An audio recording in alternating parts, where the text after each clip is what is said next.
एक शहर में बहुत अमीर आदमी रहता है। उसके पास इतना धन था कि उसे किसी प्रकार की चिंता नहीं थी, लेकिन उसका इकलौता लड़का अपने पिता के धन पर खूब ऐश करता था, जिसके कारण उसके बहुत सारे ऐसे दोस्त बन गए थे जिनकी बुरी आदतों से उस अमीर का लड़का भी घिर गया था। उसके अंदर भी तमाम ऐसी बुरी आदतों का विकास हो गया था, जिससे उसका अमीर पिता बहुत चिंतित रहने लगा था। अब वह अमीर आदमी अपने बेटे की आदतों को सुधारने के लिए हमेशा चिंतित रहने लगा था। उसने हर प्रकार से समझाने की कोशिश किया, पर उसका बेटा अपने पिता की बातों को ध्यान ही नहीं देता था। तो ऐसे में परेशान होकर उसके पिता ने उसे एक सबक के जरिए संगति के असर के फायदे और नुकसान के बारे में सिखाना चाहा।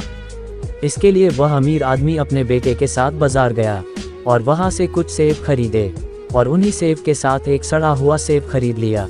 फिर अपने बेटे के साथ घर लौटने के बाद सभी सेब को अलमारी में रखने को कहा। पिता की आज्ञा पाकर बेटे ने सभी सेब को एक साथ अलमारी में रख दिया।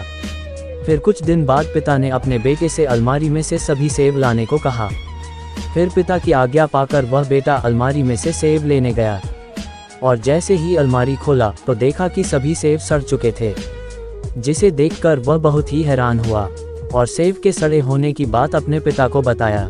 अपने बेटे की बात सुनकर पिता बोला, तो देखा बेटा, हमने उस दिन बाजार में अच्छे सेब के साथ एक सड़ा हुआ भी सेब खरीदा था, जो कि अच्छे सेब के साथ रखने पर सड़े सेब के संगत से सभी अच्छे सेब भी खराब हो चुके हैं। यही बात तुम्हारे साथ भी फिट बैठती है। यदि तुम बुरे दोस्तों की संगति में रहते हो तो तुम्हारी सोच और आदतें भी वैसे ही हो जाएगी, फिर चाहकर भी तुम अच्छे इंसान नहीं बन सकते हो। पिता की बात सुनकर अब उसको समझ में आ गया था कि कुसंगति के प्रभाव से अच्छा आदमी भी बुरा और सत्संगति की प्रभाव से बुरा इंसान भी अच्छा बन सकता है। और फिर उसने अपने पिता से अपने किए हुए गलती पर माफ़ी मांगकर आगे से गलत लोगों की संगति छोड़ने का वचन दिया। कहानी से शिक्षा, वो कहा गया है, न जैसी संगत वैसी ही रंगत।